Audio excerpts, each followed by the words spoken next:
சினிமாவில் வென்றுவிட வேண்டும்னு பலரும் முயன்று கொண்டிருக்காங்க. ஆனால் எல்லோருக்கும் சினிமான்ற மாய உலகம் கதவை திறந்து விடுவது கிடையாது.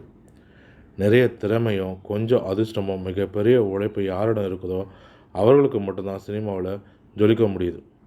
அப்படிப்பட்டவர்களில் ஒருத்தராக சிவகார்த்திகேயன் திகழ்ந்துட்டு வர்றார். சின்ன திரையில் அறிமுகமாகி பல நிகழ்ச்சிகளை வெற்றிகரமாக தொகுத்து வழங்கியவர்.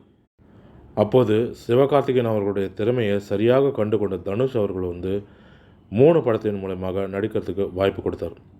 அதில் மிகச்சிறப்பாக சிவகார்த்திகேயன் அவர்கள் நடித்திருந்தார். அனைவராலுமே சிவகார்த்திகேயனுடைய நடிப்பு பாராட்டப்பட்டது.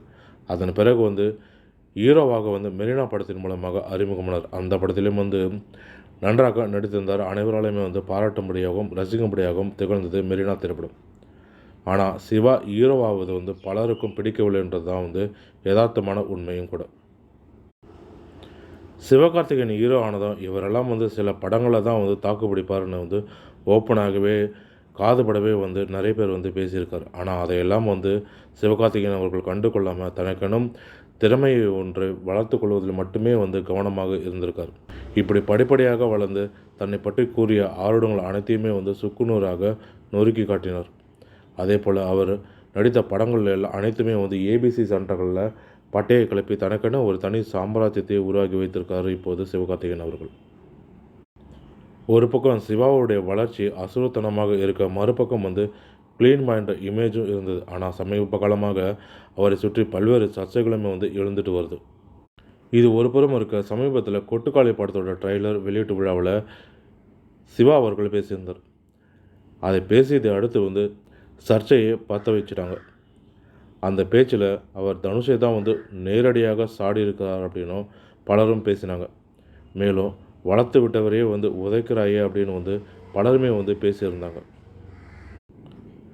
இந்த பேச்சுக்களை பலமாக எழுந்து கொண்டிருந்தாலும் சமூக வலைதளங்களில் போய்கொண்டதாலுமே தனுஷ் சிவகார்த்திகேயன் இதை குறித்து வாய் திறக்கவே இல்லை. மாறாக இருவருமே சமீபத்தில் சந்தித்து கொண்ட புகைப்படம் ஒன்று தான் வெளியாகி செம ட்ரெண்டிங்கில் போயிருக்கு. அந்த புகைப்படம் பரவியதை அடுத்து தனுஷ் சிவகார்த்திகேயனுக்கிடையே அந்த பிரச்சனை எல்லாமே மறைந்து போனதுனே சொல்லலாம். இதிலிருந்தே தெரிகிறது எஸ்கே மீது வேண்டுமென்றே வன்மத்தை கக்குகிறார்கள் அப்படின்னு. இந்த நிலையில் இன்னொரு வீடியோவும் சமூக வலைதளங்களில் ட்ரெண்டாக பரவி கொண்டிருக்க தற்போது. அதாவது காக்கி சட்டை படத்தோட ப்ரமோஷனில் சிவகார்த்திகேயனுக்கும் தனுஷ் ஃபோன் செய்திருப்பார். அப்போது என்ன சிவா, நமக்குள்ளே ஏதோ பிரச்சனையாமே அப்படின்னு சொல்லி கலாய்த்து பேசியிருப்பார். அண்ணன் தம்பியாக நம்ம பழகி கொண்டிருக்கோம், இவங்க இப்படி சொல்கிறாங்களே அப்படின்னு சொல்லியிருப்பார். இவங்களுக்காக நாம் சேர்ந்து தினமும் ஒரு ஃபோட்டோவாக போட முடியும் அப்படின்னுமே கேட்டிருப்பார் தனுஷ் அவர்கள். அதற்கு பதிலளித்த சிவாவை ஆமாம் சார், நாம் ஒழுங்காக பழகிட்டு இருக்கோம், இவங்க ஒழுங்காக இருக்கிற குடும்பத்தில் கும்மி அடிச்சுட்டு போயிடுவாங்க போல் அப்படின்னு சிவா அவர்களும் அதில் பேசியிருப்பார். அந்த வீடியோ தான் தற்பொழுது சமூக வலைதளங்களில் அதிகமாக பகிரப்பட்டும் வருது. மேலும் இது போன்ற தமிழ் சினிமா தொடர்பான சுவாரஸ்யமான தகவல்களுக்கு தமிழ் சினிமா யூடியூப் சேனலை பார்க்கவும். நன்றி, வணக்கம்.